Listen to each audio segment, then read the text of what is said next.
بسم اللہ الحمدللہ والصلاة والسلام علی رسول اللہ اما بعد۔ سامعین دلکار،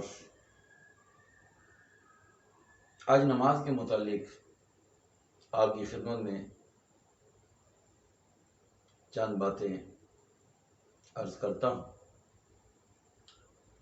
نماز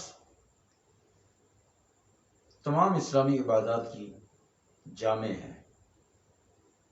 اسلام کے اندر جتنی بھی عبادات ہیں کسی نہ کسی رنگ میں اس نماز کے اندر جمع ہے، یعنی تمام عبادات کا رنگ نماز کے اندر نظر آتا ہے۔ یوں سمجھ لیجئے کہ تمام اسلامی عبادات کا گلدستہ ہے نماز۔ تمام اسلامی عبادات کے پھولوں کو چن کر جمع کر کے گلدستے میں سجا کر رکھا اور اس کا نام ہے نماز۔ نماز اسلام کے اندر سب سے اعلیٰ درجے کی عبادت کا نام ہے۔ یہ نماز بندے کو اپنے رب کے قرب میں لے جاتی ہے۔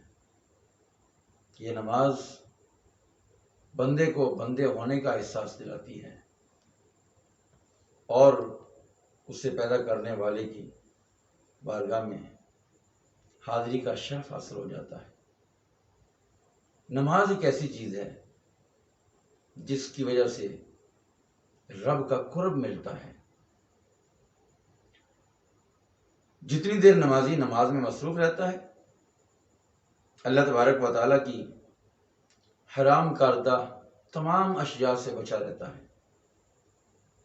حرام سے بچ گیا نمازی، سچ بولتا ہے نماز کے اندر۔ کیوں؟ نماز کے اندر اس نے جو کچھ بھی کہنا ہے وہ سچ ہی کہے گا۔ اللہ کا قرآن پڑھے گا، تسبیح و تحمید کرے گا، تکبیر پڑھے گا، تحلیل پڑھے گا، یہ ساری باتیں ہیں اور یہ ساری سچ ہی تو ہیں۔ جھوٹ سے بچتا ہے، سچ بولتا ہے۔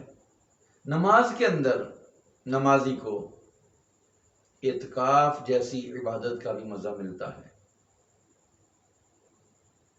کعبے کی طرف منہ کر کے حج کے شوق کو بیدار رکھتا ہے۔ اللہ اکبر۔ کھانے پینے سے باز رہ کر روزے کا ثواب ملتا ہے اسے۔ روزے کی حالت میں انسان کھانے پینے سے بچ جاتا ہے، باز رہتا ہے، اور نماز میں بھی یہی نماز کا تقاضا ہے کہ خبردار، نماز کے اندر کھانا پینا منع ہے، حرام ہے۔ اگر کھایا پیا تو نماز ٹوٹ جائے گی، نماز فاسد ہو جائے گی، ختم۔ تو نمازی کو نماز کی حالت میں روزے کا بھی ثواب مل رہا ہے۔ شیطان کے وسوسوں کے خلاف کوشش کر کے گویا کہ وہ جہاد کرتا ہے۔ میدان جنگ میں اللہ رسول کے دشمنوں کے ساتھ کوشش کرتا ہے، وہ لڑتا ہے، تو وہ میدان جنگ ہے، لیکن یہ نماز کا میدان ہے۔ نماز کے میدان میں شیطانی وسوسوں سے بچنا اور ان سے دفاع کرنا اور ان کے حملوں کو رد کرنا، یہ مسلمان کو نماز کے اندر مل جاتا ہے، گویا کہ جہاد ہو رہا ہے۔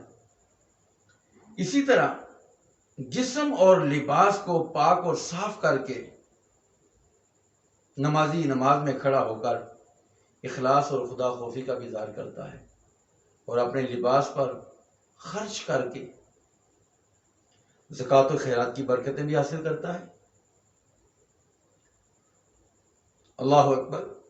نمازی قرآن پاک کی تلاوت بھی کرتا ہے، تلاوت قرآن کا مزہ بھی لیتا ہے، اللہ رب العزت کی حمد و ثنا بھی کرتا ہے، اس کی تسبیح بھی بیان کرتا ہے، اپنے محبوب آقا کریم صلی اللہ تعالی علیہ وآلہ وسلم کی بارگاہ عالیہ میں ہدیہ درود و سلام بھی پیش کرتا ہے، اور صرف آپ پر ہی نہیں، آپ کی آل سے بھی عقیدت و محبت کا اظہار کرتا ہے۔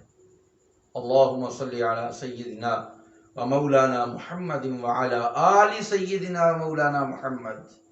اللہ اکبر۔ سجدے میں اپنی پیشانی کو زمین پر رکھ کر اپنی عاجزی و انکساری کا اظہار کرتا ہے، مومنین کے لیے بخشش کی دعا کر کے مومنین کی خیر خواہی کا طالب ہے، صراط مستقیم کا متلاشی، اور دشمنان خدا سے برات کا اظہار۔ غرض کے یہ نماز مراقبہ بھی ہے، نماز مجاہدہ بھی ہے، نماز مشاہدہ بھی ہے، گویا کہ نماز سب کچھ ہے۔